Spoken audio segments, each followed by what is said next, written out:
in King James Castle. Finally, the truth about King James, a black man who helped to preserve and safeguard the Bible. Live September 29th, 2023.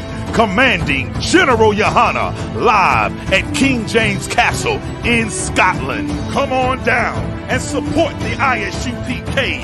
UK. Lift the glass, come and join the brotherhood and drink with the ancient as we celebrate and keep the Feast of Tabernacles for our King Yahweh in King James Castle, bringing his crew of heavy hitters. Commanding General YAHANNA will put 12 chill General Muhammad scripture breakdown class up against anyone, against any biblical scholar, untested, unchallenged, I.S.U.P.K, undefeated. Leviticus chapter 23, the Feast of Tabernacles in a black man's castle, hosted in Scotland, the United Kingdom, UK. Commanding General YAHANNA will be doing the opening of the Feast of Tabernacles in King James Castle, Thursday, September 28th, Scripture Breakdown class. Friday, September 29th, there will be a King James Castle tour, also a Johnny Walker Distillery tour, and Friday night, the opening of the Feast of Tabernacles. Saturday, September 30th, we will have camp on the streets of England.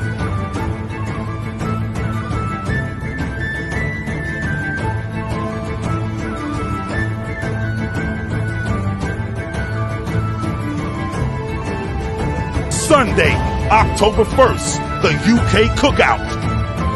Monday, October 2nd, the Warwickshire Castle Tour.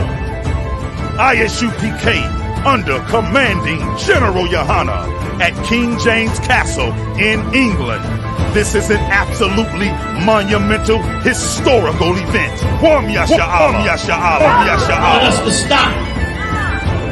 But man, don't we deserve a shot? Don't we deserve a shot to be the Lord's people? Israel, let's do it!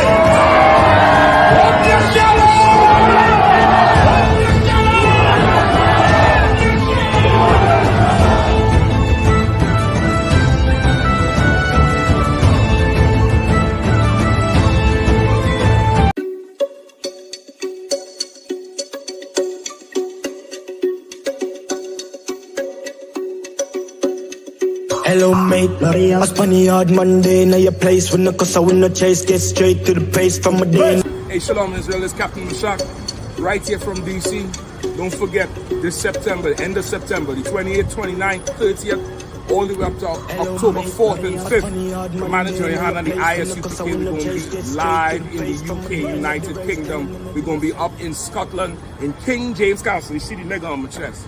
Read it right there. King James, man, a black man. We're going to go to his family castle in Scotland and Edinburgh. That castle was built on a volcano. Now, that's some nigga shit, man. That's some nigga shit right there. Up on top of the volcano, brother. You don't want to miss it. Kentucky Camp Leader, you could get down. Kentucky Camp Leader, you could make this trip. You brothers in UK, you sisters in UK, you all come on through, man. Commander YAHANNA going to be right in your yard. Back hometown, we're going to be Birmingham, Manchester, Leicester, Nottingham, London, Croydon, everywhere done. Everything done. Now your face and London, done. Another plus clansman, bad man's kingdom, one dance, paint on gunman. And if you feel like sending the do action, recheck good man, go get a wrong bang. My style, them a kick like Van Damme, Birmingham, London, England, Brampton. Listen up, them off the home, find them. From a 30 gun, mad dog, from a berry yacht. Let us speed me a papa, when I pill them. God away, you say, senseless, pan the $1 million job. And got the young pan the gram from a fan. I'm ready to it smoother than the dance. Fit them up, better know our time pan the clock. You know watch them flop, them last pan them up. Gun in the London, done. Another plus clansman, bad man's kingdom, one dance, paint on gunman. And if you feel like sending the do action, recheck good man, so I get a wrong bang. Commanding General YAHANNA will be doing the opening of the Feast of Tabernacles in King James Castle. Finally, the truth about King James, a black man who helped to preserve and safeguard the Bible. Live September 29th, 2023. Commanding General YAHANNA live at King James Castle in Scotland. Come on down and support the I.S.U.P.K. UK. Lift the glass, come and join the brotherhood and drink with the ancient as we celebrate and keep the Feast of Tabernacles for our King Yahweh in King James Castle, bringing his crew of heavy hitters. Commanding General YAHANNA will put 12 chill General Mahaiman scripture breakdown class up against anyone, against any biblical scholar, untested, unchallenged, I.S.U.P.K, undefeated. Leviticus chapter 23, the Feast of Tabernacles in a black man's castle, hosted in Scotland, the United Kingdom, UK. Commanding General YAHANNA will be doing the opening of the Feast of Tabernacles in King James Castle, Thursday, September 28th, Scripture Breakdown class. Friday, September 29th, there will be a King James Castle tour, also a Johnny Walker Distillery tour, and Friday night, the opening of the Feast of Tabernacles. Saturday, September 30th, we will have camp on the streets of England.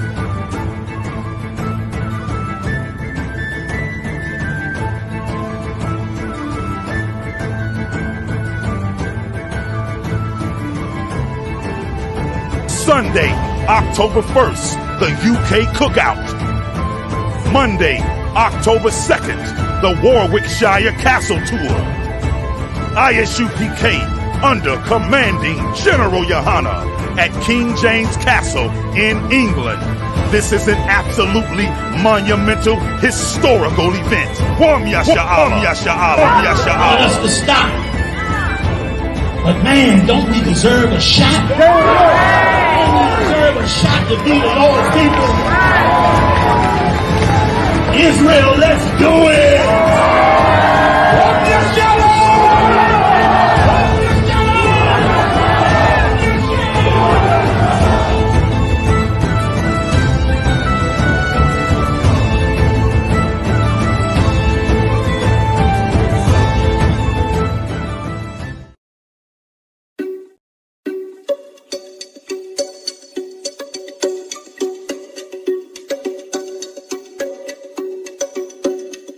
Hello mate, a Spaniard Monday, now your place when the cause I win the chase, get straight to the place from a day. Hey, Shalom Israel, it's Captain I.S.U.P.K, right here from DC. Don't forget, this September, end of September, the 28th, 29th, 30th, all the way up to October 4th and 5th. Commanding General YAHANNA and the I.S.U.P.K, we're going to be live in the UK, United Kingdom. We're going to be up in Scotland, in King James Castle. You see the nigga on my chest?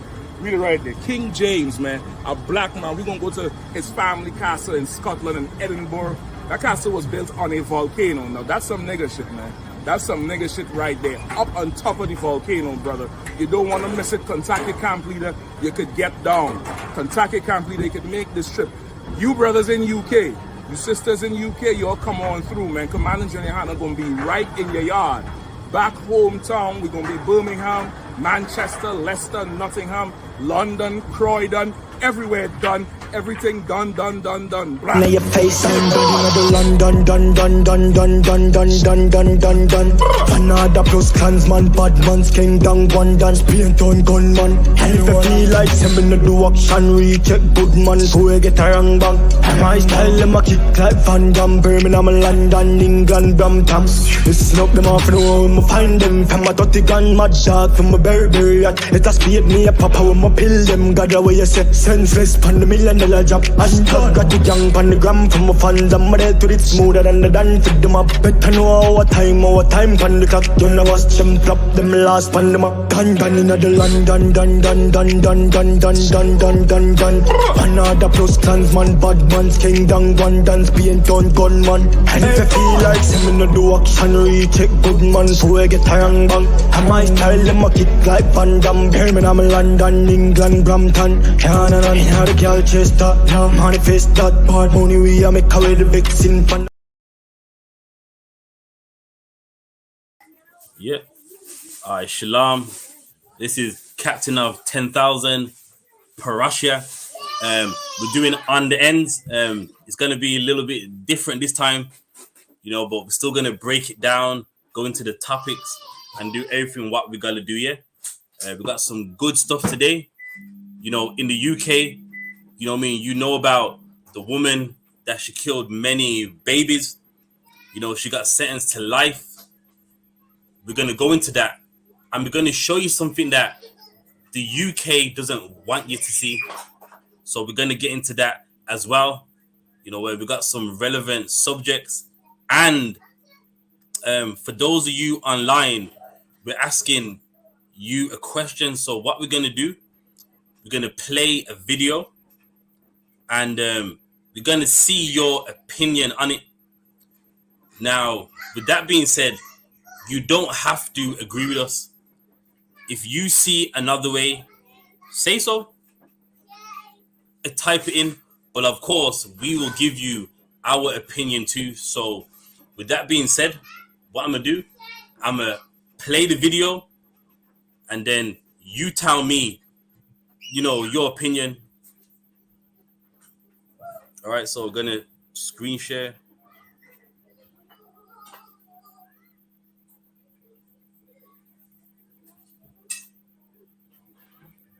Second.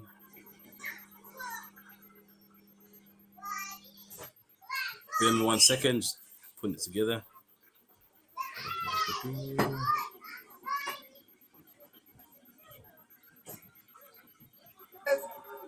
Show, which is held at.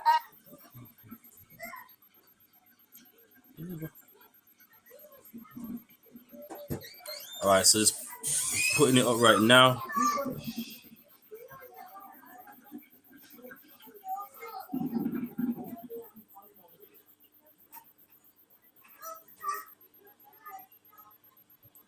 All right, so all right, we're gonna play it for you right now. Yeah? Oh god! All right, video.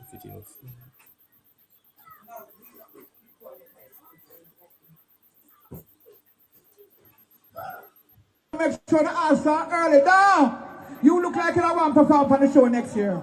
You same one. Oh, yeah man, so all start early because I'm only for artists. We're there. All right. May the Empress. Whoa. No. Hello.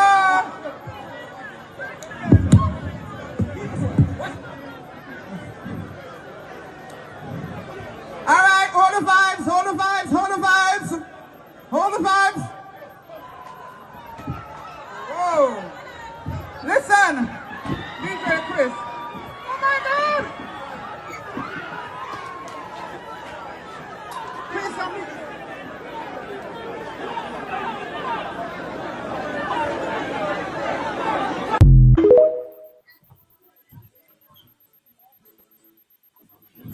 Hey, Shalom, Dongabar, Lord and Christ, man. What's up, Lord and Christ? All right, man. So I don't know if you've seen the video that we just played. Like you say, if I could, when I clicked on it, I seen arrest them and get a nice takedown. Same, yeah. Now I'm like, is it me? It was a reverse, a single leg. But nah. All right, so what we're saying is we'll run that video one more time, and we want your opinion. Do you believe it could have been handled differently? Do you believe the security guard is justified? We just want to know what you think. All right. So what we're going to do, we're going to play the video one more time. All right.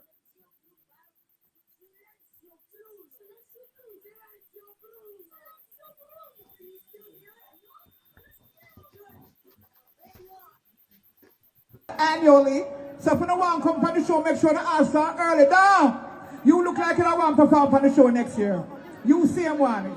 Oh, you, yeah man, so ask them early because I'm only for artists. We're there. We're there. All right. May the Empress. Whoa. No. Hello.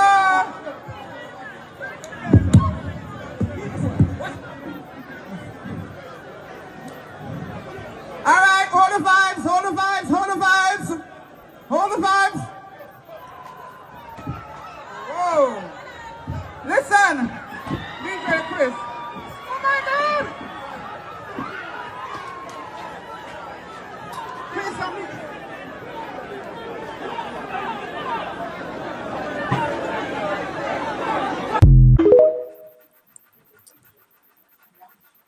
All right. So, Dongaba, if you mind me asking you first. So, what's your angle on this? Do you believe it could have been handled differently? You know what I mean? What could have been done, or was the security guard right in, you know what I mean, trying to get the man off the stage? Like what they should have, from what I've seen, like you would think adults would carry themselves more professional than this. Like I'm sure both of them are artists, right?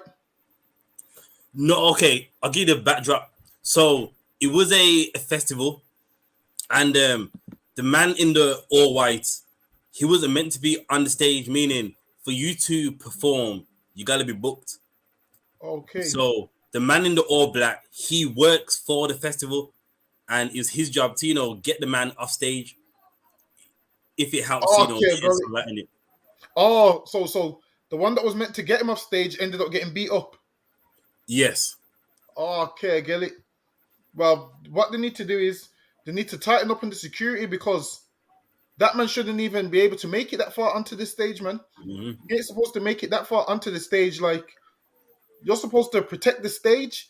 When you go to these festivals, what do you have? You're meant to have a barricade around the stage, and no one is supposed to go on stage. What they're supposed to have is proper security that should be able to escort that man out, man. Because now, imagine if there was an artist on stage, like a big artist, even though anybody on stage, if that man right there was a murderer, he had every opportunity to kill everybody on stage, man. Like, it's your job to protect the stage and make sure the artist ain't in harm's way. Now, if that man there is supposed to be taking the brother in the white off the stage and he's getting handled like that, it seems like security badges are just being given out to anybody, man. It's being, right. I mean, how does a man take you to the floor and he's not even facing you? Like, he was facing the other way and still managed to take him to the floor, which means, imagine how much damage you could have done if he was facing him, man. Like, you know what? I was about to say that from my understanding, when you take someone down, you're looking at them or your head is towards them. I've never seen a single leg takedown like that in my life, man. And he actually got the takedown. So my thing is, it seems like the badges is being given out to everybody. And that's why in here, we have a Hebrew Academy, man. We have a Hebrew Academy. Like, even the brother in the white, you can tell he didn't know how to fight either. Why? Because in a fight, the last thing you're supposed to do is turn your back to your opponent, man. If you turn your back to your opponent, you can't see what's coming at you. You're supposed to at least face them so, you know, you can brace for the punches and move out of the way. If you've got your back turned, you don't know what weapon they got. So now what should have happened there is they need to have better security guards because you could put people's life at risk just by hiring anybody. And it's not just Jamaica where they do that. They do that all over the UK. There's a thing where, what do they call it? Stewards. Yeah. So now they have stewards at football games and they look like fish out of water once fights start to take place. Because why? They're just there for the £10 an hour. So while it is, if you are running these events, you need to make sure you've got professional security, man, that can hold it down in case something crazy goes on. Like in here, brothers ain't going to be put on Shamar who's never done Shamar in their life, man. They're going to be trained to do it first. They're going to be trained to do it first. They're going to be trained to, you know, how you approach someone, how you deal with someone. It's like us at camp, we go through all of this in Hebrew Academy, man. And that's why when it kicks off, the Lord's with us and we've got training also to know how to deal with certain situations. But this man here had no training, so okay. And you know what? Off the back of that, like what you said, in the UPK, we are trained for these things. Right. Now, my angle on it is that never had to happen, man. You know, if he's not meant to be there, you don't have to hold him up. Like already, the man in the all black that's holding him up, that's unnecessary. You're putting your hands on another man for no reason, and it backfired, man. If not meant to be on the stage, listen, man, deal with him as a man. Go, look, man, you know what I mean? If you want to perform, you got to do it next year. You're not on the list. Just reason with him. But when you start approaching him and you start holding him by his collar, then you already initiated a fight, and this time you didn't win it, man. Right. You know what I mean? That approach was very immature, and none of that didn't have to happen.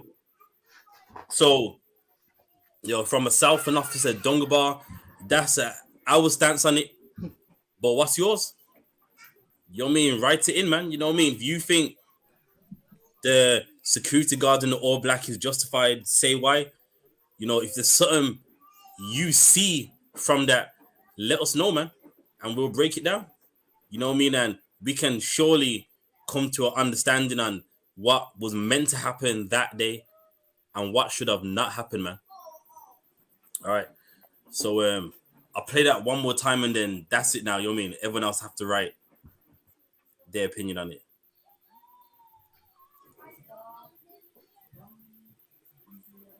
This show, which is held annually. So if you don't want to come on the show, make sure to answer early. Down. You look like you don't want to perform on the show next year. You same one. Oh, you, yeah, man, so ask them early because I'm only for artists. We're there. We're there. All right. May the Empress. Whoa. No. Hello.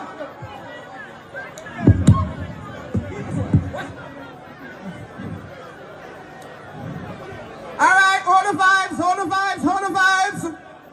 vibes. Whoa. Listen, DJ Chris. Oh my God. Chris,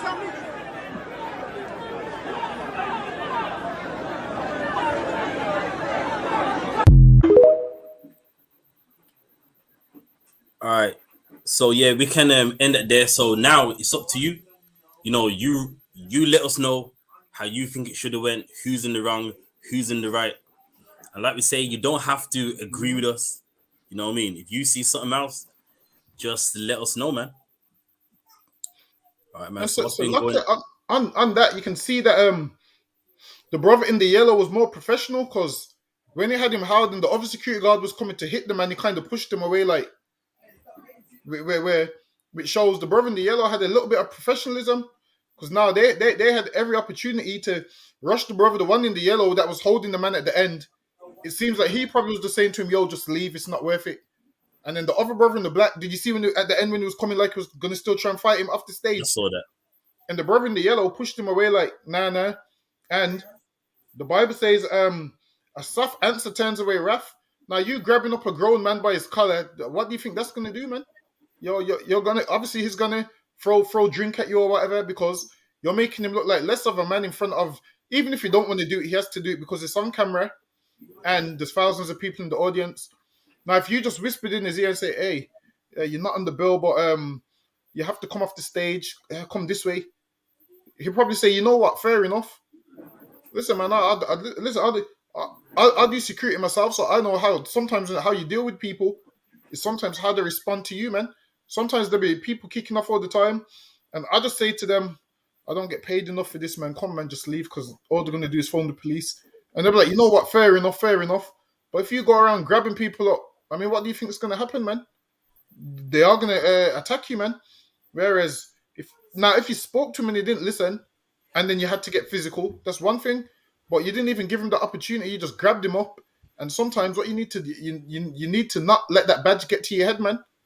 Because not everybody respects the badge. And police like to do the same thing. They like to hide behind that uniform and think they can treat you anyhow. Why? Because they're in some kind of authority. Whereas a man in authority, it shows how good this man is when he can be in a position of authority and not abuse that position, man. it shows how good of a man that is when he don't abuse the position he's in. Now, all these people with badges and police force, they abuse that power, and it's like that's my take on Yeah, that. that's it. All right, so we got a few comments. So start from the top.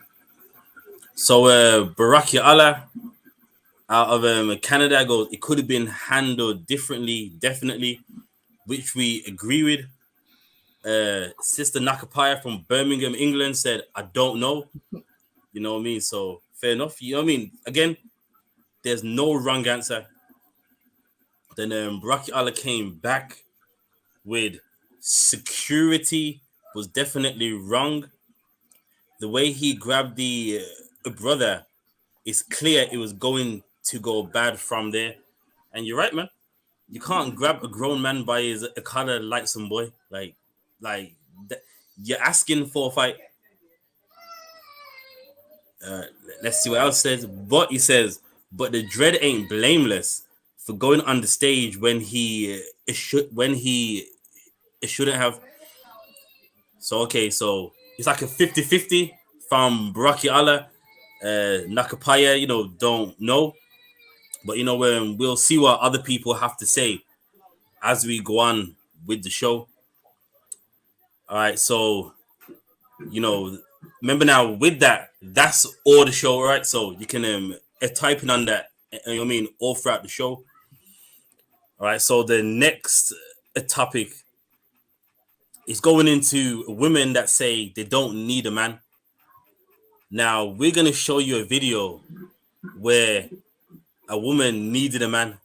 So we'll run the video, then we'll break it down, all right?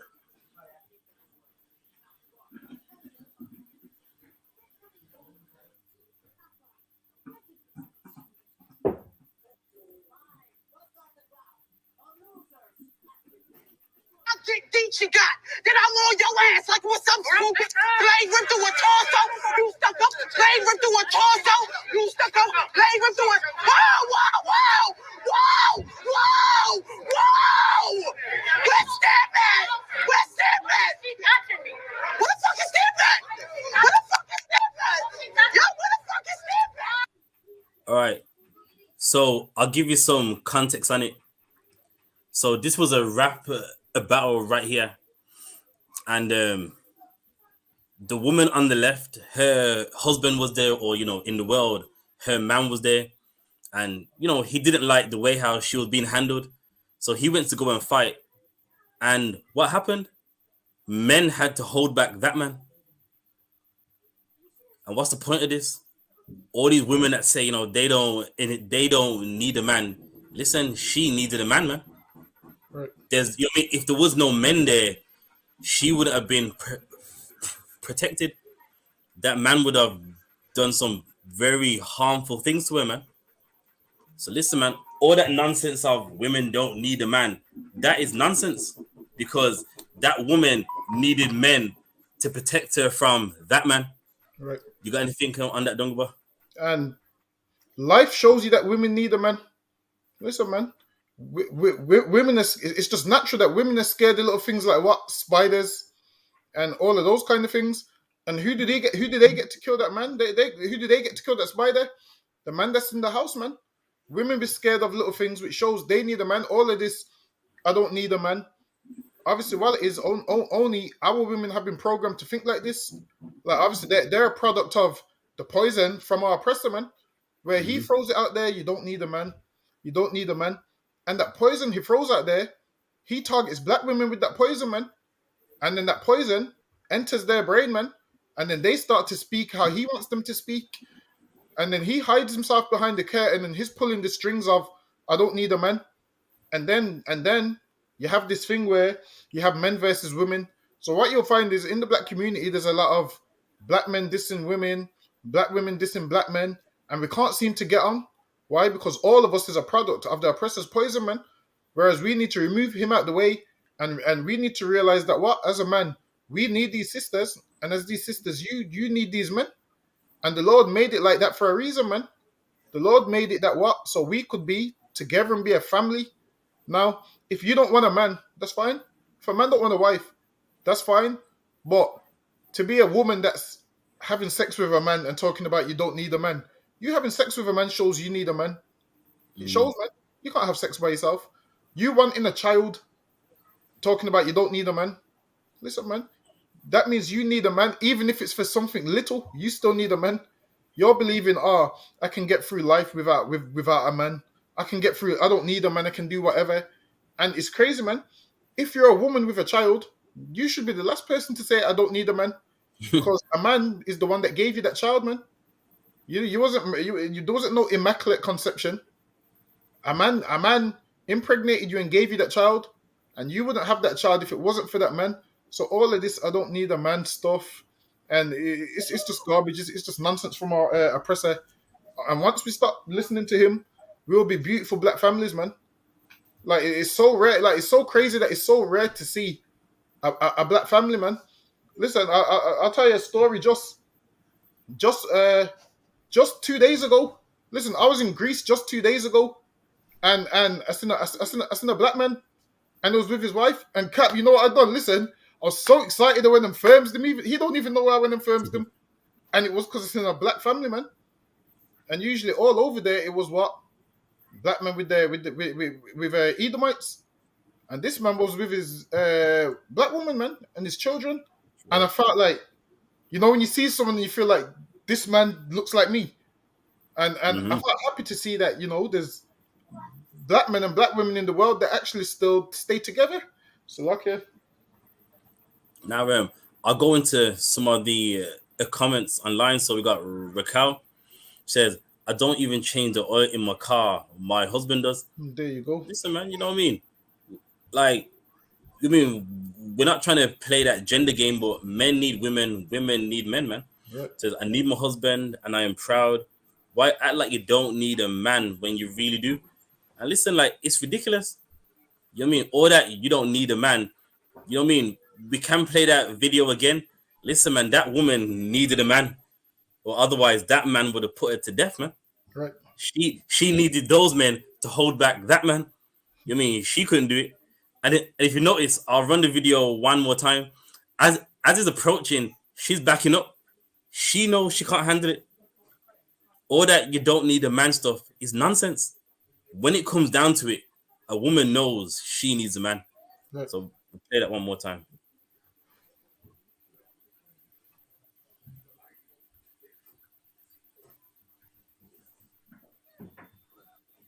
She got that I'm on your ass like what's up, stupid? Blade ripped through a torso, you stuck up. Blade ripped through a torso, you stuck up. Blade ripped through a wow. And look, you can even tell, like, even when you don't see the man, you can tell that the man was approaching her. Why? Because she started backing up. Mm-hmm. She knew that she couldn't handle it. And what? Look, a man is holding back that man. Women need men, man. Right. Or that, the women doing boxing and jiu-jitsu thinking they're going to take out men. Listen, you're not, man. It's not going to happen. You need a man to handle a situation involving another man, man. Look, a man is holding him back. She knows she can't handle it. Whoa! Where's that man? She's touching me. What the fuck is that man? Yo, what the fuck is that man? Are you fucking dumb?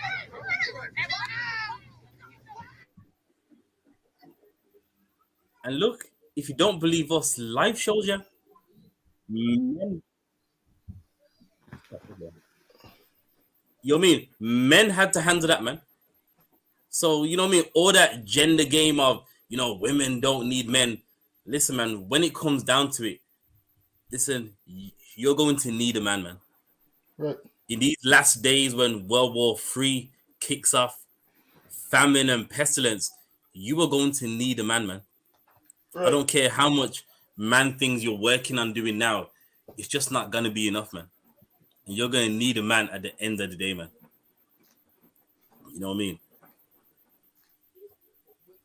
All right, so we're getting to our third topic.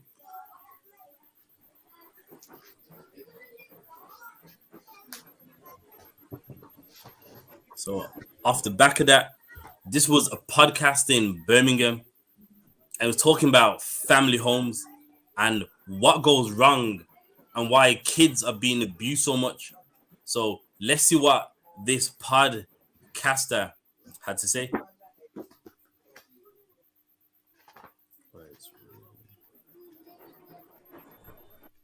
I had no, brother. If man lick your head with nunchuck, you're done.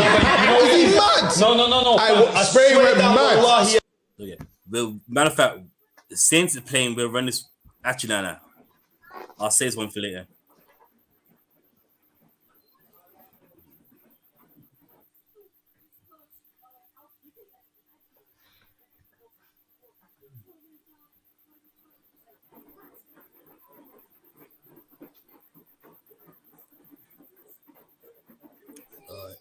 All right, so we're gonna play this video, and it's gonna show you, you know, something about the world nowadays with a lot of selfishness, and you know, people that just don't care about nothing but themselves, man.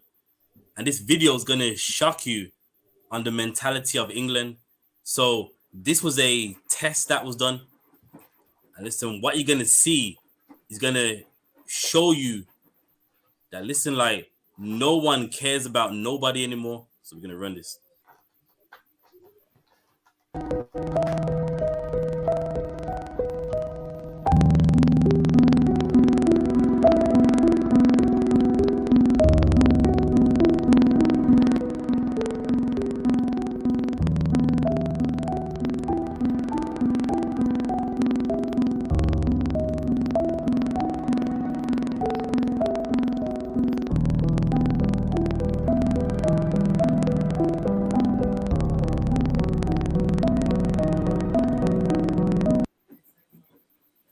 Now, for those of you that don't understand what you just seen, so they was teaching situational awareness, meaning, are you aware of your surroundings?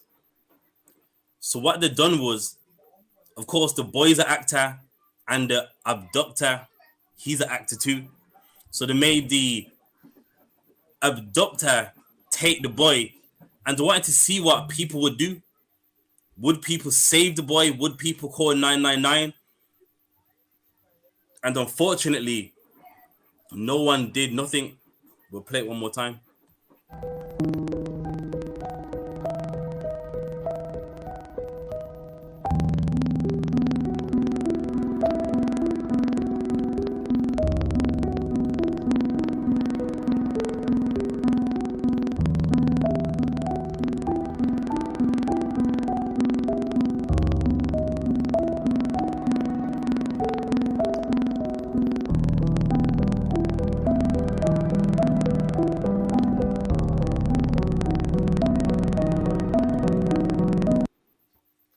Look at that.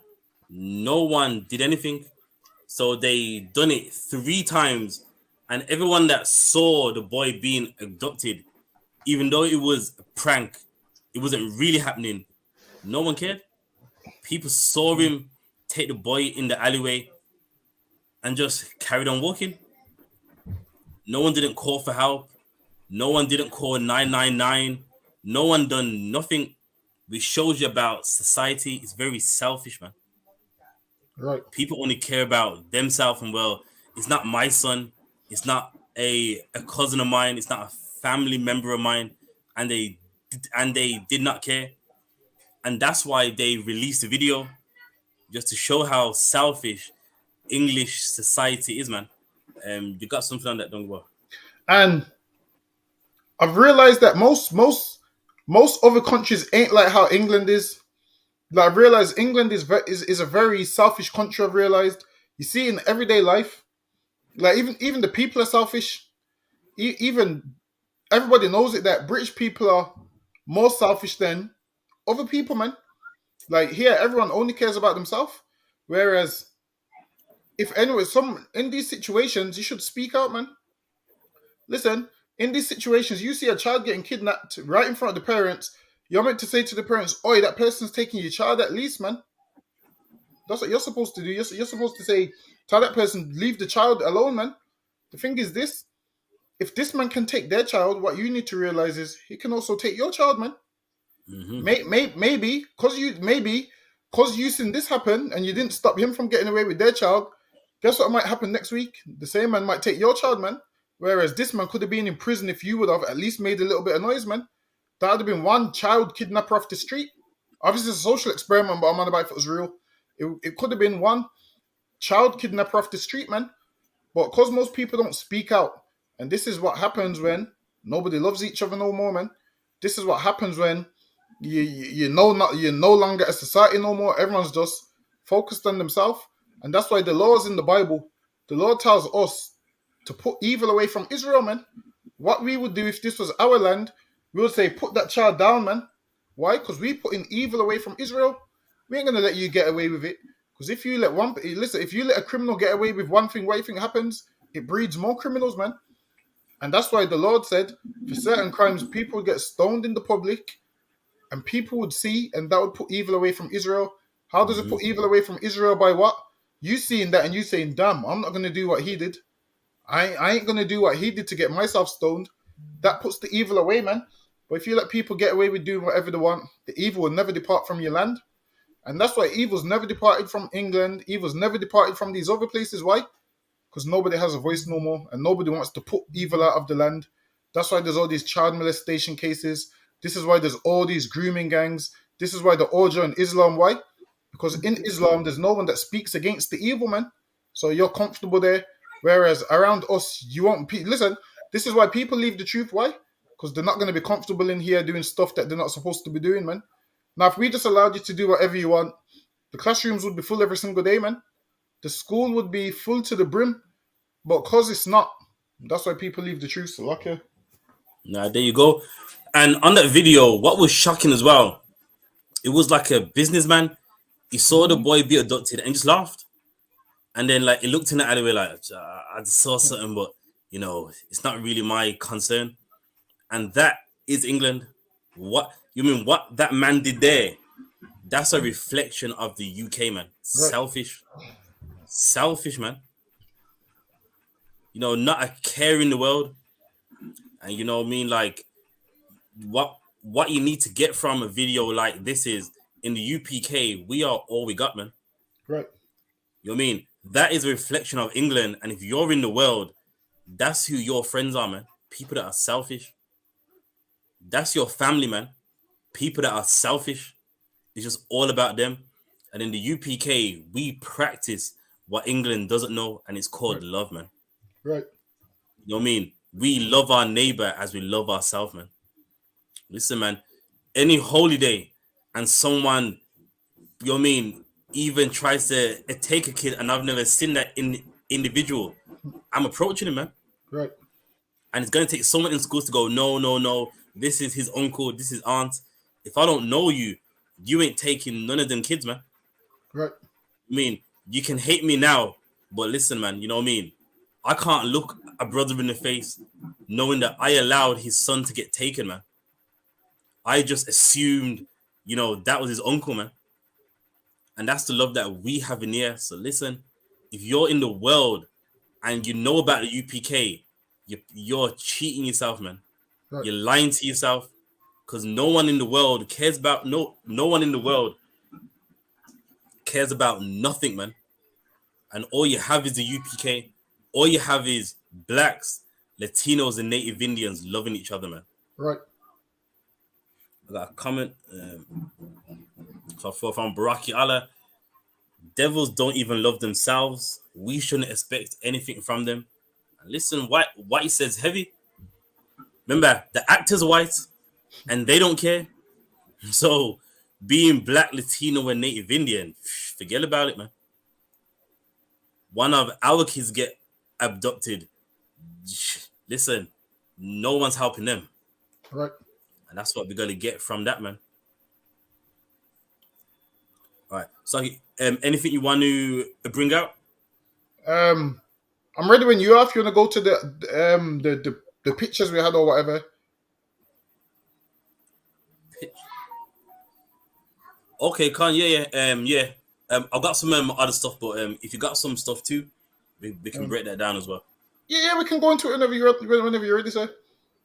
All right, then. All right, I'll run this one then. So this is another podcast. But this one here is in London. So, you know, a lot of people have this belief that with the Chinese, they're the masters of martial arts. You know what I mean? They're the toughest warriors in the world. So on this a podcast, he's explaining that, you know what I mean, all of that stuff is ridiculous and it don't work. So we'll play that. Brother, I had one. It's edict. Like you have to know how to. Yeah. If you look at man in the head of nunchucks, no, but you have to get it right. No, nunchuckers ain't idiot. I had no, brother. If man lick you in the head with nunchucks, you're done. Is he mad? No. I spray red mad. Spray red mad. I had one. Brother, I had one. It's edict. Like you have to know how to. Yeah. If you look at man in the head of nunchucks, no, but you have to get it right at the. It's an idiot thing. You just start rapping around man's like all man have to do is put down like that, you know? And it's a rap. Like, a Pakistani who gave you nunchucks, bro. Yeah. Story. When he came back from holiday, I remember in school, but I used it once and never again. You used it for what? To try and mash up when using it. Now you get face that idiot thing. I'm telling you that. You know what I said? This guy. And look, man, if you don't believe us, hear it from him. Listen, man, people look at the Chinese like they're the best warriors in the world. And they go, listen, nunchucks is an idiot thing, man. And it's true. All you gotta do is just put your hand in the way. And listen, that's a weapon you can only swing once. And if it gets blocked, it is useless, man.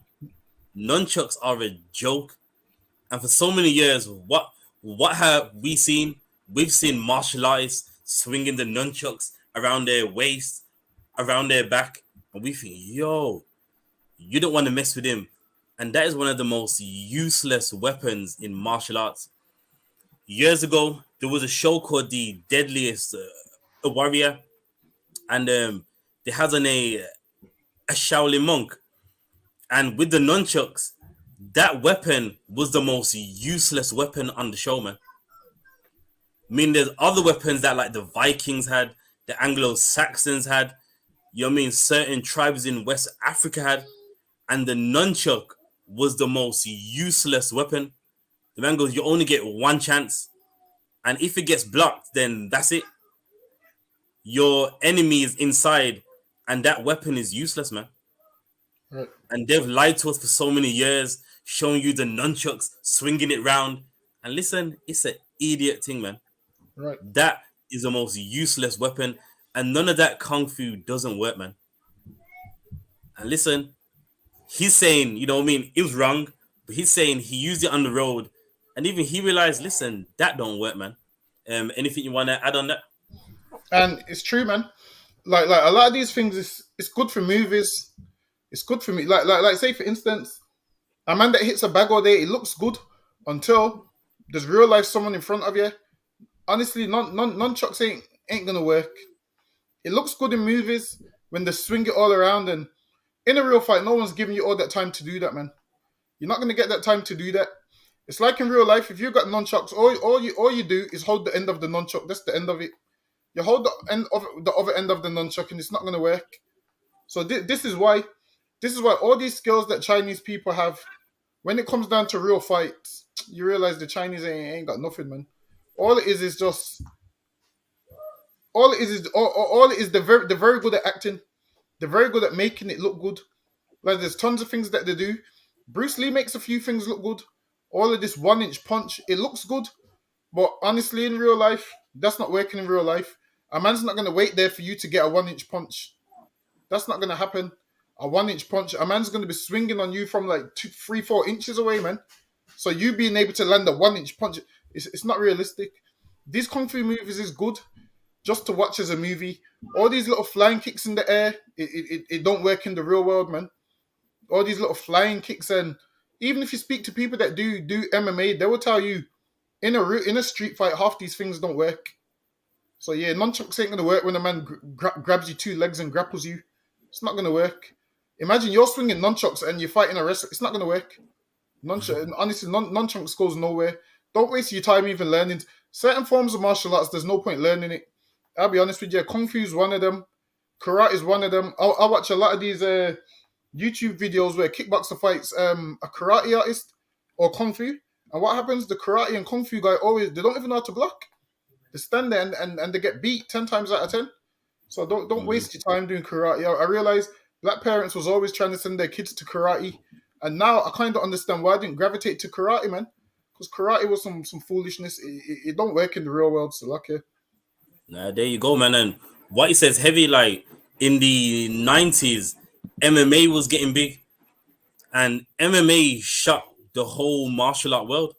Right. Because so many people from watching the films thought that, you know, with like a Thai, a Kwando, Kung Fu, and then martial arts, that was the perfection of fighting. And then when the UFC it came out and all of them got beat up, all of them got slammed and picked up and rear naked choked, then that shocked the world. Like, yo, like what we think about fighting, we don't know, man. Right. And that's why now every gym you go to is mixed martial arts, man. If you wanted to learn Kung Fu, I wouldn't even know where you would go. I don't know where you would find it because everyone knows it's not practical. It don't work. And I'll give you a fact. Even in China right now, they do Sanda, which is what? Another version of Thai boxing, man. You know what I mean? They're not doing it. Meaning, deep down, even they know Kung Fu doesn't work. Or then they're military, they would be doing that. But they're not, because even they know it's not practical. It don't work. It's not going to save their life in a life and death situation, man. Right. And what's heavy is even Bruce Lee, when he did get into a real fight, he broke his back, if I'm correct. The one real fight he had, then he got injured, which means he doesn't know about having a real fight, because the one real fight you have, then you get injured. Right. Nah, man, you know what I mean? So we've been lied to from the 60s, man. All right, I swear with the injury he had in the movie, they made that like the guy kicked him in the back from behind, right? Yeah. I think in the movie they made that like Bruce Lee was winning the fight and the man attacked it. I think it's that scene anyway, I'm not sure. Yeah, but they definitely played it like, you know, he hit him in the back. But no, it was a fair fight and you got injured. Like, do you know how weak that sounds? Right. If you're fighting and you're this great martial artist, you should be tough, man. When you do MMA, all of that makes you hard, man. And then you get into one fight and you break your back, man. Or you injure your back, however you want to say it, man. And he also lost to, what's the brother's name? Was his name Vic Moore? Is that his name? I can't remember his name. But there's a brother that beat him in something that they do. But obviously black people's never gonna get the recognition. So I think they tried to hide it. But yeah, there was a black man that beat Bruce Lee, but obviously they tried to hide it. Hold on, let me see if that's his name. That might be his name. Yeah, if you can find it, I believe he had to block a punch, and he did.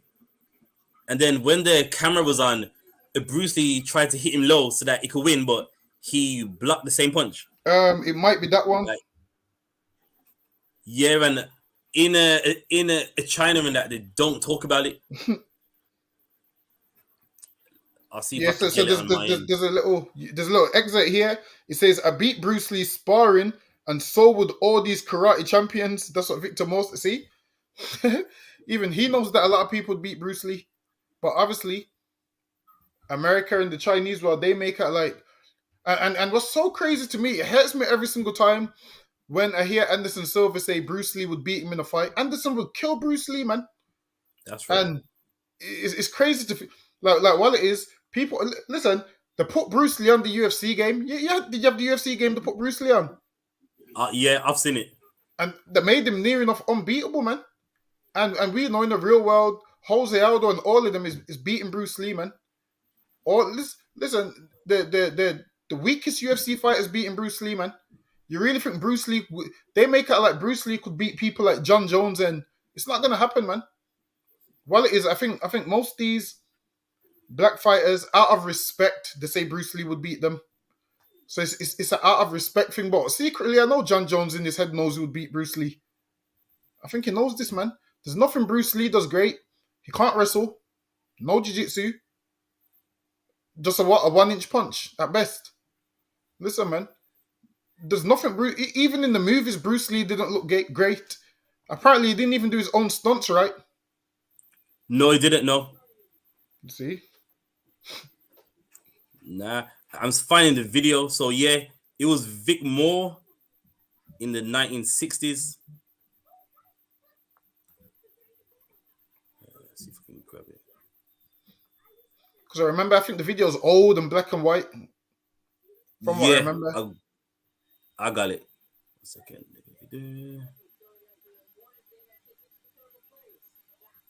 Rocket Allah said, Michael J. White is a true fighter, not Bruce Lee. With Michael J. White, I've just seen him talk, though. I don't know if he fight. Can Michael J. White fight? I don't know. I've never known him to have a fight. I've never seen him. Like, he acts and, he does, like, spar with fighters that do MMA. Like, he sparred with Michael Bisping a lot and, and that. So, but I've never seen him have, like, a fight, though. He said that he would beat Mike Tyson. What do you think? Well, okay, in a boxing match, no. But if he had to use everything he knew, then yeah. But that's what I'm saying. So where do we see what he knew? Because with Michael J. White, I see him talking about he'll beat everyone. I see him training people like Kimbo Slice just to throw a punch. But I've never actually seen him actually in a real life fist fight situation. So that's what I'm saying. Maybe he does fight, but I've not seen it. I need to see if I can actually find one of his fights. Rocket Ali, have you seen any of his fights? Because with Michael J. White, I've seen a lot of interviews, but no fights, so I don't know. Yeah, that's not good, man. You can't be this great martial artist and no fights, no record. Like that don't add up, man. Maybe he's got some, but I ain't seen them personally. All right, I found the video. Vic Moore. It's even called Vic Moore beats Bruce Lee. Like that's the title of the video. So, all right, let's run that.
So we'll break it down. So, you know what I mean? I've also watched the interview of this. So now the first one was just a test, but the camera was on, and you saw the video there. Vic Moore, he blocked it. Even in slow motion, the punch came, he slapped it out the way. Then if you notice, when Bruce Lee threw the second punch, he kind of threw it out there, but then kind of brought it back so that he couldn't block it. But the first one shows that Vic Moore clearly blocked the punch. All this Bruce Lee, it's so fast. Listen, man, he blocked it. And on an interview with Vic Moore, it said that obviously him looking at Bruce Lee looked shocked. It's like, wow. And then when the camera was on, he did the second punch that you saw. And then he kind of held it back. So Vic Moore couldn't fully block the punch, man. So all that Bruce Lee stuff. Listen, man, Vic Moore showed you that, listen, he can block that. And no one never talks about it, man. Why? Because Chinese people ain't the real martial artists, man. Right. We are. Listen, man, we're going to show you in the Bible as well, man, that we are the real martial artists. We got what the world calls superhuman ability. And I'm going to show you right now. And people that say Bruce Lee is good and fast, like, everybody's strong and fast until you fight a black person, man. I mean, every single time in every single sport, everybody is good and fast until you come up against one of the children of Israel, man.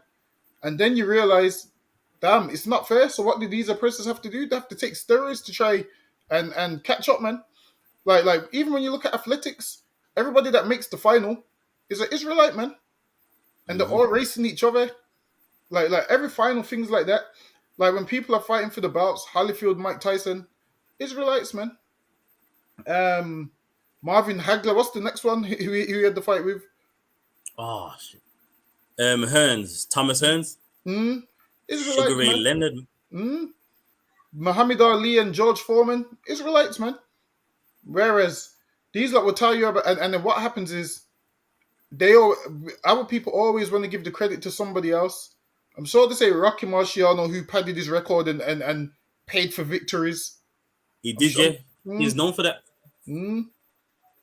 How did he do it again? What? I think he threatened them in some way that I can't remember how it was. I can't remember how he done it. Now, so from what I've watched and read, it wasn't in the mob, but the mob got paid from his fights. So anyone who he was going to fight, they would intimidate them.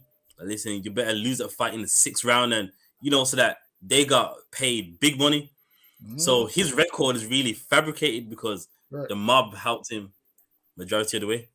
And that's it. And most people don't know this. Most people say, Rock is one of the greatest, is the greatest boxer of all time. And can you remember they done that skit? I believe they done the skit with Rocky and Muhammad Ali. I think I've seen that. And Muhammad Ali lost in the skit. I know. And even afterwards, Muhammad Ali was like, I regret doing that because people think Rocky can beat me. And I'm sure he said he knows that he can't. So he said he done it as a gesture being nice. And he shouldn't have done that, man. Because we know Muhammad Ali would have whooped Rocky, man. We know he would have whooped him. But obviously, because we love these other people so much, we, dumb ourselves down and make out they're better than us. And there's every single time with everything you will see, there's always the one white great hope, and then they put them down as what? The greatest of all time. Like, say, for instance, Tyson Fury is going around saying he's the greatest heavyweight boxer of all time. And I've noticed it a lot in MMA and boxing as well, actually. Black people don't support their own people, whereas white people get behind their boxers, whereas black people hate Mayweather, man. They say, he's too flashy. Whereas we should get behind Mayweather, man. We should be like, listen, we're supporting Mayweather, we're getting behind him. The same thing happened with John Jones. It happened with Anderson Silva. In their prime, they get booed. Can you remember? How could you boo someone with such a great skill set like that? And the reason we boo them, why? Is because white people boo them. What we need to do is have our own mind, man. And that's what we need to do. Because when we don't have our own mind, we have the oppressor's mind. And it shows with half the stuff we do. So, okay. No sweat, man. Now, off the back of that, people think that Bruce Lee has some superhuman abilities. Watch this.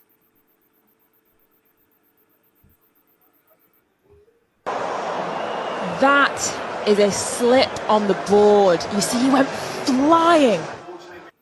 Let's run it back. This is second round, dear. That is a slip on the board. You see, he went flying. Look at that, man. You never seen a... Take this off for a second. Look at that, man. You've never seen a man long jump so far, man. Why? Because the Israelites got superhuman abilities, man. Right. We are the people that have what the world calls superhuman abilities, not the Chinese, man. In the Olympics, we show you, man, we run the fastest. You mean jump the highest? You mean have many records? Why? Because we are the people that are physically blessed, man. Not the Chinese. They're not blessed like how we are. And life shows you. And even in the Bible, man, you can read in Psalms chapter 18 what King David could do. We should read that in a second. I'll look for it. Anything you want to add on to that? What is he going to get the preset with King David? Yeah, But yeah. you see that brother that done that though, like what was what's it called? Because that looked like a big jump. Yeah, it's meant to be long jump, but he just it kind of done it how he wanted. Did it stand? No, it did not stand. they never accepted it. But look how far he can jump, man. You know what I mean? That's an accident. So lucky. Yeah, you know what I mean? And look, we are people blessed with what the world calls superhuman ability, man. Right. I mean, Usain Bolt, a lot of times we watch the Olympics and say, yeah, he ran that. Do you know what he's really doing? He's running so fast in 8 seconds. Right. Doing so much in a time that we could never do that, man. Why? Because that is what you call superhuman ability, man. Right. And that's what blacks, Latinos, and Native Indians have. We have that, not other nations, man. And it's so crazy because the things that black people do, when you see them in person and you look at them and you're like, wow, this is just a man. Like they're so good at what they do. The oppressors look at them like, how can they do these things? And then when you see them, the oppressor realizes they got 2 arms like them, 2 legs like them, and he's thinking, how are they so great? Like, how can they do the things that they do? How can Mayweather dodge all them punches like that? How can how can Usain Bolt run that speed? How can all these women sprint this fast? How can Mike Tyson punch so hard? Like they can't understand it. They're looking at it like, wow, what do these people have that we don't have, and they've got all of this? And it shows that the Lord is with us, and it's talent, man, that the Lord gave us a talent that no one else has. Why? Because the oppressor has all the money to have the best boxing gym in the world, man. And he still can't win bouts with the best boxing gym in the world. With the best boxing coaches that he can afford, he still can't do things which a man that trains in his dad's old garage wins. Old black boxers used to just train in their garage, man, punching the walls, and would go in the ring and they would win. And the oppressor can't understand it. They work out new techniques. How are these black people so good at this? How are these black people so good at that? There was one stage when black people held all the bouts in UFC, man. Every single one. Yeah. Israelites held all of them. You look from the top all the way down to I.S.U.P.K and Asher was holding the. Listen, Asher had most of the bouts in the UFC at one stage, man. Definitely. They had at least 4 or 5 of them. Even the women was holding bouts. That's right. Like before, Ronda Rousey was the Great White Hope, and what did Amanda Nunes do to her, man? That's what I'm saying. What did she do to her?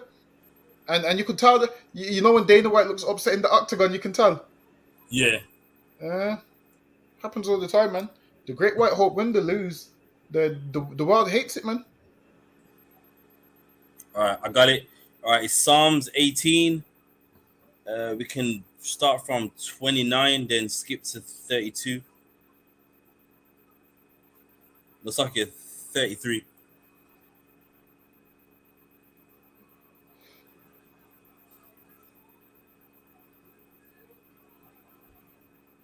I mean, talking about all this superhuman ability in Psalms, King David's talking about what the Lord enabled him to do. And we're going to read about that right now.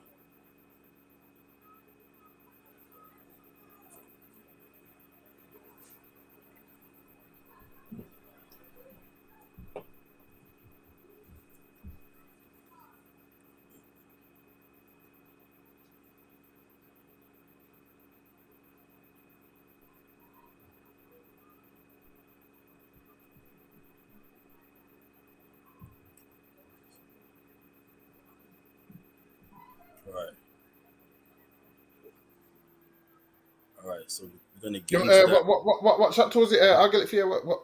And oh my bad, it was Psalms 18 and verse 29. Hold on. Psalms 18 and verse 29. Okay. All right, the book of Psalms, chapter 18 and verse 29. For by thee I have run through a troop. So listen, man. King David was strong in what? He ran through a troop. If you don't know what a troop means, it's a line of warriors or like soldiers. So meaning on the battlefield, King David would just run through a line of his enemies, man. He just run and just knock him out the way. And listen, that's what you see in America with what? The NFL, man. Right. Some big guys just knocking each other over. King David did that on the battlefield, man. Ran through a troop, a line of his enemies, just ran him and knocked him out the way. Read on. And by my God, have I leaped over a wall. And listen, after knocking down all those enemies, King David just leaped over a wall, man. Listen, to us, blacks, Latinos, and Native Indians, what the world calls superhuman ability, it's normal for us, man. King David wrote it in one of his songs, man. That what? With the Lord, I run through my enemies and just jump over a wall, man. You saw how that a brother jumps. Listen, King David jumps over a wall. Skip to verse 33, is it? Verse 33. He maketh my feet like hinds. He maketh my feet like hinds' feet, and setteth me upon high places. You know what? King David could run fast, man. A hind is a deer. Meaning King David's feet were like hinds' feet, meaning in war, he was just everywhere running, scattering, and then what? Set up upon a high place, meaning a high mountain, he could run a pit like it was nothing. Now you imagine a whole army of men like that, man. Right. You stand no chance. People talk about Bruce Lee's fast. Listen, King David was faster. Right. The men of the Bible were better warriors, man. You know what I mean? King David, I mean, within Bruce Lee was 5'3". Like, you know what I mean? I'm not knocking the height, but, you know, come on, really. You know what I mean? You're not going to take out the world, man. Right. You know what I mean? So that's it and that. Anything you want to add on to that or skip to the next thing? Last, I think we covered it. All right, most on Christ. All right, then. All right, let's get to the main topic. So everyone heard about, you know, the woman that worked in the hospital and she was killing babies. So we're going to show you the verdict in court, and then we're going to prove to you that even in her wickedness, England still accepts her, and she gets treated better than black people, man. Better than the people from the Windrush. So we'll run the first video.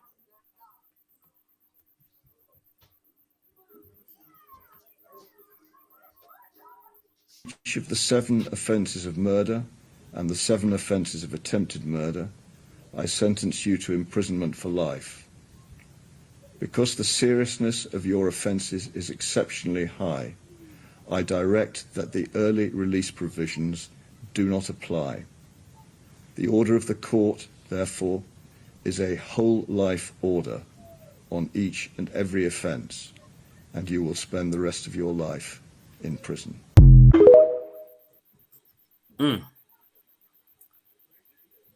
So as you can see, Lucy Lebter, which is her name, you know, in England, when you get a life sentence, it doesn't necessarily mean life.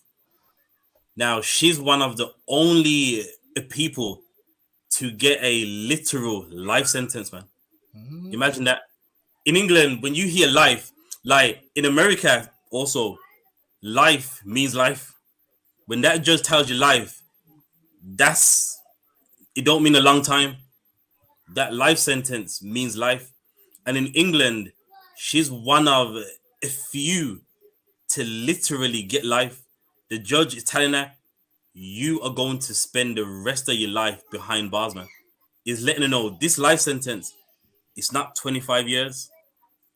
it's not 35 years, that this life sentence is life.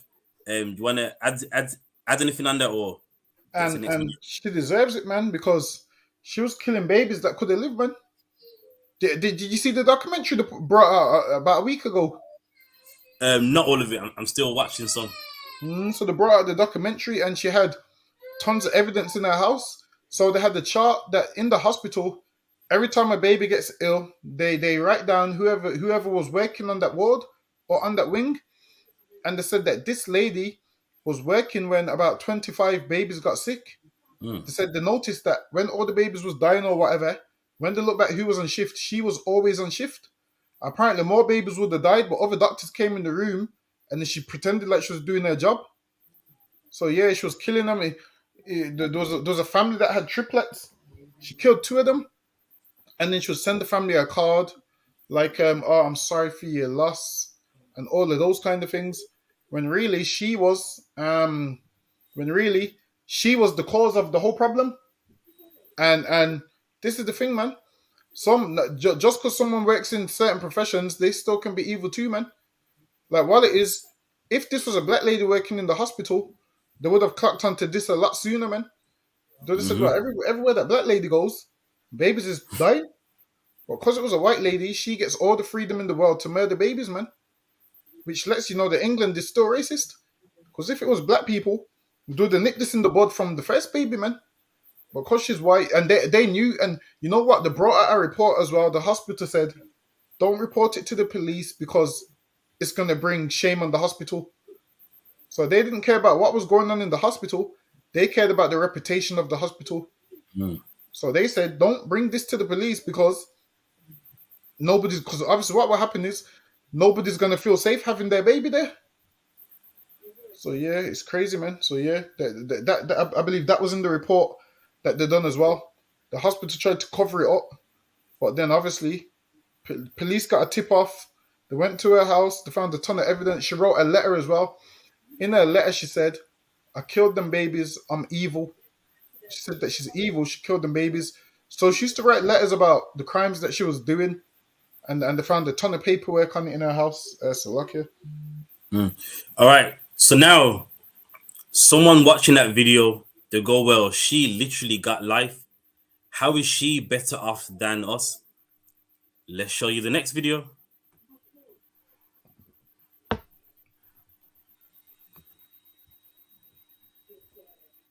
Well, there's been very few where I've seen that the very first picture is her mugshot of the woman that has been convicted of murdering babies. I actually heard her described on one channel as an English rose, and I found that really offensive because it's a young woman who is a neonatal nurse. Of course, like in many situations, that might be considered an English rose, but in this situation where she's been convicted of murdering children, why are we still using descriptions like that as almost a whitewashing of it? Let's play that again, man. A lot of the photographs used in any coverage as well. There's been very few where I've seen that the very first picture is her mugshot of the woman that has been convicted of murdering babies. I actually heard her described on one channel as an English rose, and I found that really offensive because it's a young woman who is a neonatal nurse. Of course, like in many situations, that might be considered an English rose, but in this situation where she's been convicted of murdering children, why are we still using descriptions like that as almost a whitewashing of it? And listen, even a oppressor has to say, it's like England's whitewashing it, man. They called her an English rose, and she's killed babies, man. You're right. Meaning, even for the crimes she's done, they tried to make her look good. On that show, on the LBC, what the woman's saying is right, man. Even on her mugshots or any pictures they show of her, they make her look decent. They got her, holding some baby clothes. They try to make her look as nice as possible. And there's a problem with that. When we do a crime, they show you your angry photo, man. They show you a photo when you was upset. They make sure on any video, they get a frame out of it where you look psychopathic, man. Where you look evil. But this woman has been killing babies, man. And they can't make her appear the same way they make us look right on the media. Which shows what England would deal a kinder to a murderer of babies than the Israelites, man. Right. Than the chosen people of God. That yes, have we done wrong? Absolutely, man. But this woman's killed babies, man. And you still can't make her look evil in the media. Right. You still can't just make it look as it is. You gotta still give her some decency in the media, like she's not a monster. And they never do that for us. They make us look inhuman. We're crazy. We're monsters. We're just evil from birth. And with her, they're not doing that, man. Right. Anything you want to add on to that? Nakapara said, "Where can you watch this documentary?" If you go on, it came on ITV, I believe. If you type in Lucy Letby, the nurse who killed, you can watch the episode. Yeah, I think it's on ITVX. So if you go on one of them ITV apps, you should be able to watch it. But it came on the same day she got sentenced. So the whole thing came on. You see where they go to her house, where they find the letters, where they say she was on the ward when 25 babies got sick. They said that she would have killed more babies if she was given the chance to. So she's a danger to society and she should be gone away for life, man. That's a whole life term means you ain't ever coming out. But obviously they're going to treat her good in prison. Why? Because she's going to be restricted on a ward of her own. Like what you find is criminals in England get treated good. Criminals in England get put away. Criminals in everywhere the oppressor is, they get secluded from everybody else, and most of them are looked at as like a model prisoner, man. Some other criminals want to take autographs, they want their autographs and want pictures and all of those kind of things. What's that lunatic's name that's been in jail for his whole life? Charles Bronson. Is he out yet? Nah, they never letting him out. His release date was over 15 years ago, and they're not releasing him. And what does he do? What does he do? Just fight the police guards, the screws? Yeah. Like honestly, he hasn't been locked up for any big offenses. Just that while he was locked up, he just keeps on fighting. So yeah, man. Charles Bronson, all of them are criminals, man. And it's crazy because people look at Charles Bronson like he's a hero. They look at him like he's a hero and all of those kind of things. And Lucy Letby, give her a couple years.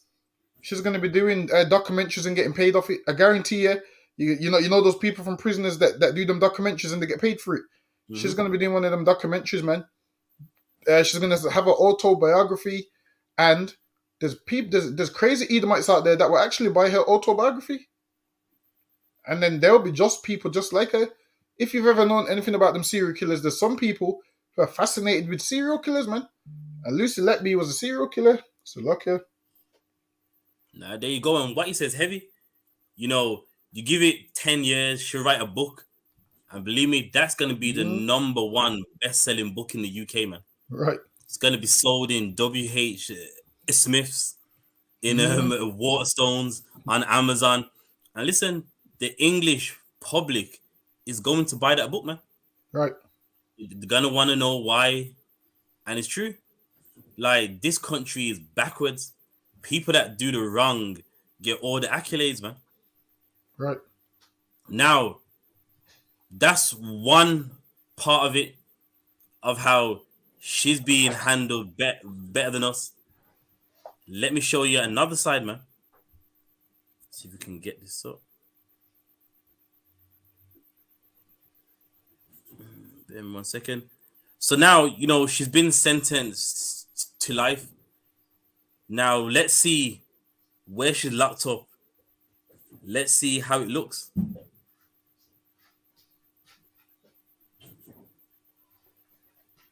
All right, 1 second. Get in the media.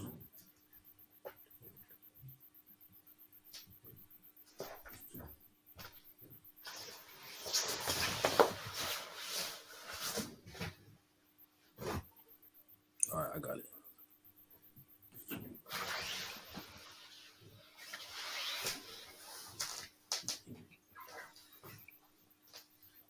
All right. So we're gonna show you now. So she's been sentenced.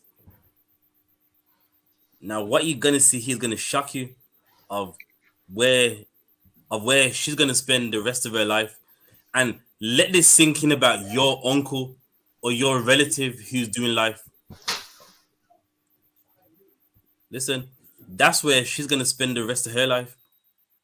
People's bedrooms don't even look that good, and that's where she's spending the rest of her life, man. In Birmingham, there's Winston Green H&P, and those cells don't look so good. Right. You know, you go to Manchester H&P, those prison cells don't look so good, man. It's got windows and curtains. And listen, she's gonna spend the rest of her life in a comfortable room, man. Meanwhile, we have family members that, you know, they did wrong. They was under the lies of the oppressor, and they're in a cell that's horrible, man. Right. Them and another man gotta share it, use the same toilet. And a woman that killed babies, look at where she's gonna spend the rest of her life. In a nice cell, nice bed, has a wardrobe. So what are you wearing while you're doing life? Are you gonna be buying clothes off the internet? You got wardrobe, curtains. That's a slap in the face, man. Right. We should do that. England loves a murderer of babies more than black people, man. That cell speaks wonders, man. You and I know, and not just you and us, many brothers, we've had family that's been locked up, and they're tired. Listen, the prison cell's horrible. The bed's rough. You itch. You mean some people get a rash from the mattress, man. And a murderer of babies, look where she's gonna spend the rest of her life, man. You know what I mean? Even people that are not locked up, their bedrooms don't even look that good, man. And that's where she's gonna be for the rest of her life. It can only mean one thing: they love her and not us, man. Right. You got anything, Dunga? Like, I think you covered it, sir. All right, then. You got anything you want to bring up? Yeah, if I could, real quick. So, as you know, we got the London trip coming up. So we got the London trip, the trip to Scotland, and England. And there's a lot of history in England that most people don't know. So every week, what we're gonna do, we're just gonna go over some stuff you've probably heard it before, some about the whitewashing and so forth. So now, back in the days, after the Roman Empire fell, what happened? Black people started coming into England, and there was called the Angles, the Saxons, and the Jutes. So what you will have is, in the early stages, they was all fighting against each other. You had Wessex versus Sussex versus Mercia versus everywhere you see in these movies like The Last Kingdom. All of them was fighting against each other. So now, England was unified. Before it was called England, obviously it was just called Mercia. It was by landmass. Until what? The first Anglo-Saxon king, the first king of England, was a black man. This world doesn't know this. That the first ever king of England was a black man. The first man that unified all the fighting tribesmen, that unified all of them fighting against each other. He unified it. And now there's pictures of him, but they've tried to whitewash the picture. Now his name was King Athelstan. This right here is a picture of King Athelstan. Hold on. It says, in 937, this was one of many gifts Athelstan made to religious foundations during his northern campaigners. So now here is Athelstan with the book. Can you see? Can you see it? Can you see? Bring it in a bit. I see that. Yeah. Can you see? Can you see? Can you see the blackface and stuff? I can see that. Yeah. And how they tried to whitewash their hands. Yeah. So now that's King Athelstan. Now the one on the right would be like the religious guys bringing the book to. The one on the left is the first ever king of England, man. King Athelstan. And King Athelstan was a black man. And you can look it up. How do you know King Athelstan was a black man? Because there's other books where King Athelstan wrote in his charter. He wrote in his charter King Athelstan wrote in his charter about his people, who was what? The people of Brunningham. And why did they name the place Brunningham? Because Brun means brown or black man. And the people's complexion was Brun. So he called his city Brunningham because all the people in that city was brown or black man, which further proves King Athelstan was a black man. We can keep going. Hold on. Let me see if there's any so more. you've been 1 second. I got a question for you. So, Baraki Allah Salaki Adawan. What book is this, man? Get me Baraki Allah. Because you're UPK, you can get the name of the book. Everybody else, I tell them you're gonna have to search the library. So this is the name of the book. The Anglo-Saxon. Hold on, let me try and get it straight. It's kind of weird. You're moving it in a way, but the camera's moving it in a different way. It's called it's the opposite. Hold on. Oh yeah, this way. It's called the Anglo-Saxon Chronicles. So here it has a picture. Let me show that picture again. So this is Athelstan right here. Is it on there? I can't really tell. It is, yeah. You can see his face, his crown. So that's King Athelstan. Now, if you go on the internet, so are you able to go on Google and type in first King of England? Yep, definitely. And then we're going to see why it says, because the first King of England, who you would think was an Edomite, is actually a brother man who had the charter, and all this Brunningham stuff was in his charter. All right, I can read it for you if you like. Oh yeah, kind of, if you could say. So it goes: the first king of England. It was Edward's son, Athelstan. It was who? Edward's son, Athelstan. Let me show you the first king of England. The first king of England was a black man by the name of Athelstan. This man was what? The first Anglo-Saxon king, which lets you know the first king of England was a black man. He unified it. Why? Because before that, all of them was fighting against each other. You had the Angles versus the Saxons versus the Jutes. Everyone's fighting each other. Now, history will tell you that they crossed the Rhine from Germany. So they crossed the Rhine from Germany, came into England, and was all fighting over lands. So one man would have Mercia, one man would have Sussex, which means South Saxon, one man would have Essex, which means East Saxon, one man would have Wessex, which means West Saxon, and he unified them all, and then it became England. So this was the first king of England, Athelstan, who was a black man. And history won't tell you that, man. You look at Athelstan. If you look at Athelstan on Google, sure, it's like, see if you can get a picture of Athelstan from Google. Let's see what Google says Athelstan looks like. All right, I'll pull it on the screen share. I'll show you. So we're going to see what Google says Athelstan looks like.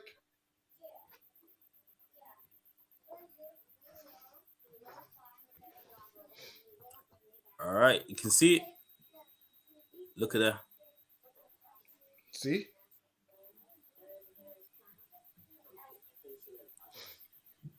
This is what Google says Athelstan looks like. And this is why everybody believes. This is why everybody believes the Anglo-Saxons was white. Why? Because of these images. So, if he is white, why does it say Brunningham in his charter? Why does it say Brunningham is named after their complexion? Why did an oppressor write a book? Oppressor wrote a book trying to debunk the Anglo-Saxons being black. He tried to debunk it. He went all over Scotland and all these places, trying to debunk the Scottish being black, trying to debunk the Irish being black. And I believe he said he tried to debunk it on page 111. By the time he got to page 113, he said, "Oh, you know what? I can't debunk it. They are black." That's in one of the books. Within 2 pages, he's changed his mind after all the research came out. After all the evidence came out. Now, obviously, right here, this is another book where it has the black Madonna. Hold on, is that showing on there? That's showing, yeah, you can see it. So that's the black Madonna, meaning mother and child. Madonna just means mother and child. There's the next one on that page. Now, this one here, it lets you know when the Russians used to go to war, what did they used to do? Bring a black baby Jesus and a black Mary in battle. Now, obviously, we know that's not going to make you win the battle. But obviously, they believe carrying their idols would make them win the battle, which lets you know back in the 9th century and all these times when they was running around with these, they understood that Jesus Christ and Mary was black. Hold on, let me see if I can read the thing on the bottom of the page. It says Black Madonna encrusted with jewels, 14th or 15th century AD Russia. Hold on, now there's a next page as well. It says Figure 8 Black Madonna of Eastern Europe, dated to the 1700s, currently located in the monastery. So now let's go. Let's show some next black. Hold on, let me see if there's any more in here. Hold on, give me 1 second.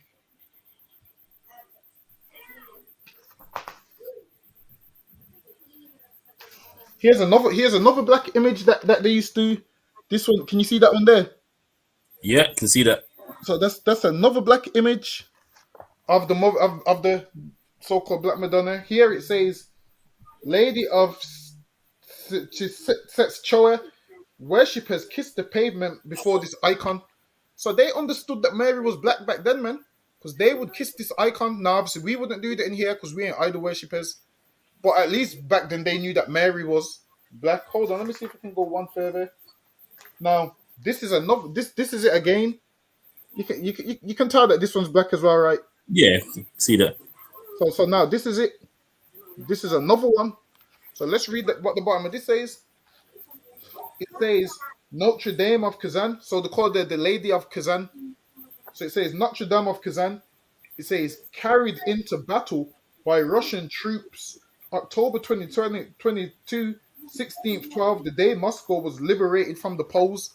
So now when they would go to war, they would carry these black images with them. And why? Because they understood that Jesus Christ and Mary was black. Let's go. Hold on, let me go one further. Now this right here is. Hold on. Can you see this image on? Hold on, can you see this? Can you see this image? Hold on, I gotta turn it. Can you see this image on that side? I can see. Yep. So now that image on that side is who? That image is Jesus Christ and his men raising Lazarus from the dead. And in the image right there, what color are they? They are black in the image, man. They're black in the image. I believe this book has the dates of when these images was made. So now it says the raising of they found this in Greece. They found this around the 1600s, man. So how could Jesus Christ be white if Caesar Borgia? How can these images be white if? Hold on, let me find the next one actually. How can Jesus Christ be white when these images which are painted predate images painted of Caesar Borgia, man? Let me find the next one. Hold on. Now, look at this one right here. Can you see this one on the left? Yeah, see that. Now, can you tell the black from there, or? Yeah, clearly that's like undeniable. So this right here is a picture of the Last Supper. This is Jesus Christ and his 12 disciples, man. That's Jesus Christ and his 12 disciples. That's the Last Supper, man. And then now, let me find out what year that was. It says left, the Last Supper, School of Andrei Rublev, 15th century. So now, the 15th century is any year from the year 1401 to 1500. Now, once you go to 01, it goes to the next century. That's why now we in what? 2023, and it's called the 21st century. Now, once we go to 2101 or whatever, then we will be in the 22nd century. This is why people probably say, how come we in the 2000 and it's not the 20th century? Because a century was worked out from like 0 to 99 or something, and then from you go to 1, that moves into the next century. So 1401 would be considered the 15th century. 1501 would be the 16th century. That's how it works. Whatever year there was in, the next century would follow afterwards. So that's how you work out centuries. So that's why sometimes when you're seeing 1400s and then you're thinking, how is this 1400s but it's saying 15th century? It's because a century starts from 01. So 1401 would be the start of the 15th century. So when you hear the middle of the 15th century, that would mean the middle of the 1400s. So the middle of the 15th century would be the middle of the 1400s. So now we showed that Last Supper picture, and then what happened? Leonardo da Vinci, they started whitewashing the images. This became the Last Supper. Can you see this one with all the Medomites on there? Yeah. So now this became the Last Supper with all the brainwashing. Hold on, let me see if I can get some more. Obviously, I don't want to bore everyone with the pictures, so I'm gonna quickly fly through. Hold on, give me 1 second. So now that Last Supper picture was from the 1400s. Hold on, give me 1 second.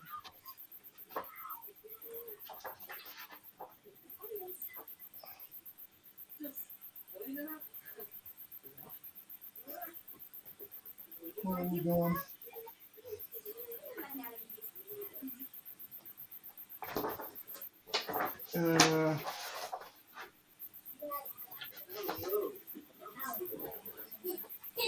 So now, here is a picture.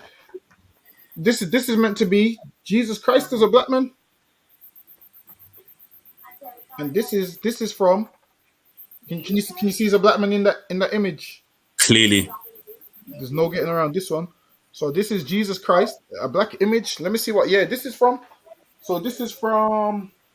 Left is from. Let me see what year it's from. They say this is from the 14th or 15th century. That's right. That one's from the 14th or 15th century. Let me quickly get two more before I jump off it.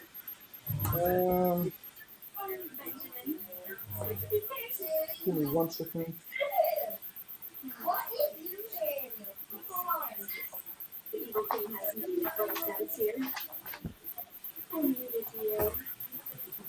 So now, this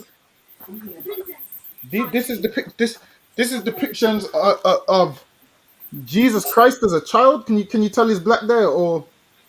Yeah, clearly the hair, you know what I mean, being the most, you know what I mean. That's clearly not an oppressor, hands down. And this is pictures of Jesus Christ being black, man. All of these images. So that's pictures of Jesus Christ being black as a child. What's the oppressor done? The oppressor's done what? Whitewash the images. So now this is Mary and Jesus now. So this has become Mary and Jesus now. Once they whitewashed all the images, and they tried to hide. Hold on, let me see if I can get some more. Hold on. Let me see if I can get one more. We're almost up on the time. So that picture there was imagine that black picture there was the early 1300s. Now, according to my knowledge, Caesar Borgia was born like what, late 1400s? That's right. So these images predate Caesar Borgia even being born. So how do you get around Jesus Christ not being black? Not only does it tell you this in the Bible, the old pictures from the 13th century and all of those things tells you those things also. Hold on.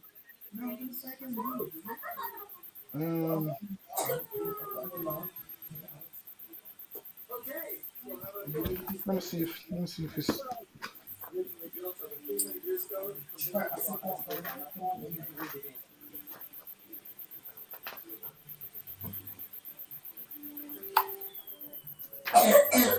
So now let me see if this is the right one. This is another book. Now this is some of the first inhabitants of Britain. This is how they looked. Hold on, let me. Yeah, I've seen that. It's from a coats of arms, if I'm correct. Yeah, correct. So now this is one of the early inhabitants of Britain. Look at that Negro hair, man. Look at that Negro hair, the crown. Let me find the next one. These are from like these. They say these were from the northern parts. Let me show you the next one. Here's another brother from Scotland, from the land. I believe he was from Jura.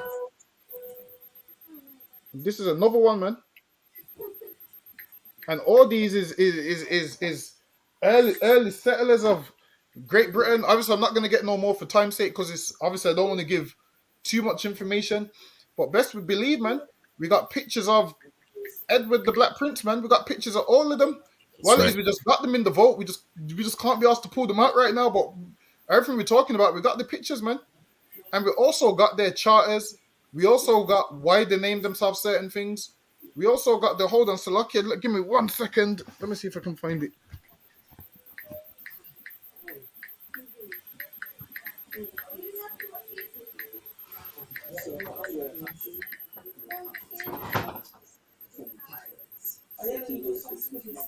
Oh, also as well, Dungabar, correct me if I'm wrong, but in regards to Athelstan, I believe there's like a certain like a genealogy he does, and like it says that it goes back to Shem and to Adam. Yeah, he traced his lineage all the way up.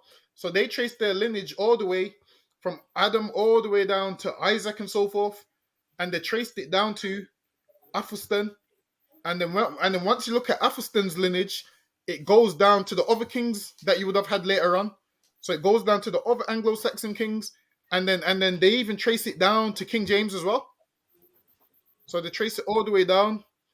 There's a chart, but with that chart, you have to be careful because sometimes they include the mother's lineage.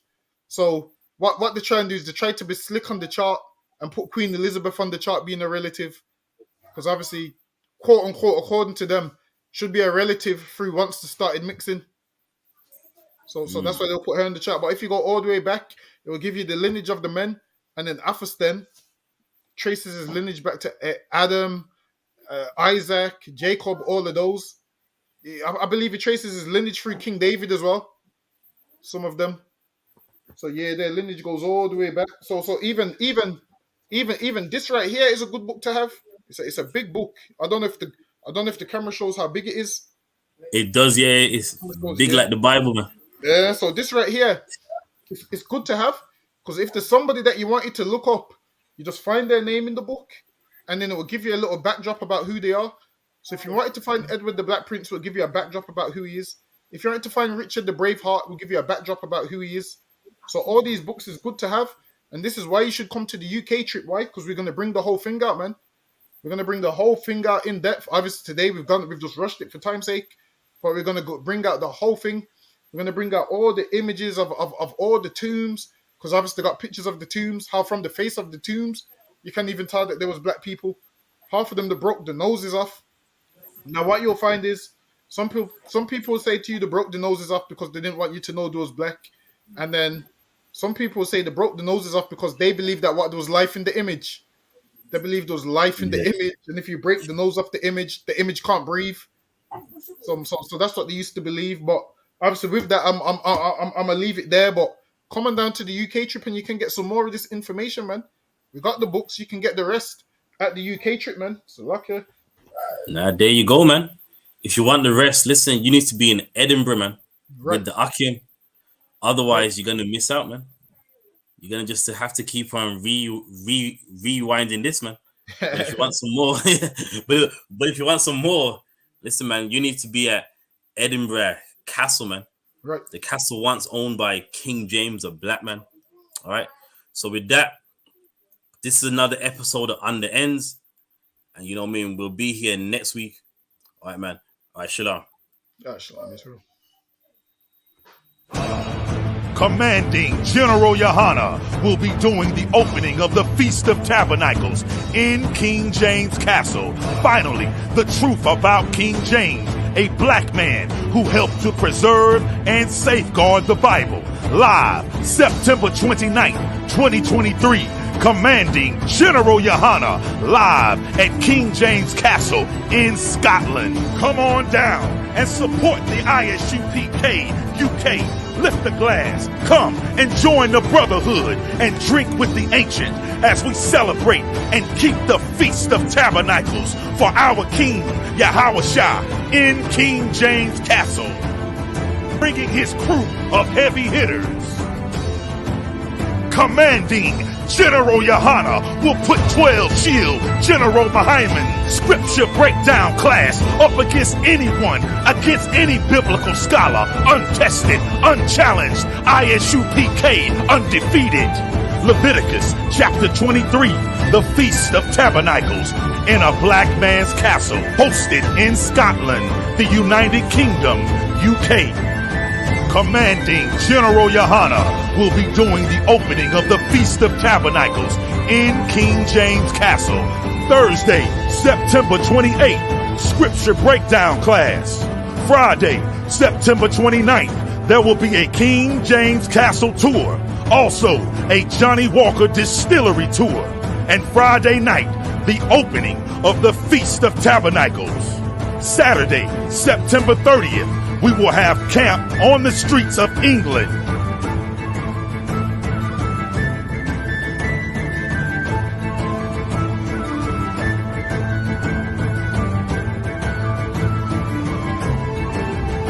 Sunday, October 1st, the UK Cookout. Monday, October 2nd, the Warwickshire Castle Tour. I.S.U.P.K under commanding General YAHANNA at King James Castle in England. This is an absolutely monumental, historical event. Want us to stop. But man, don't we deserve a shot? Don't we deserve a shot to be the Lord's people? Israel, let's do it!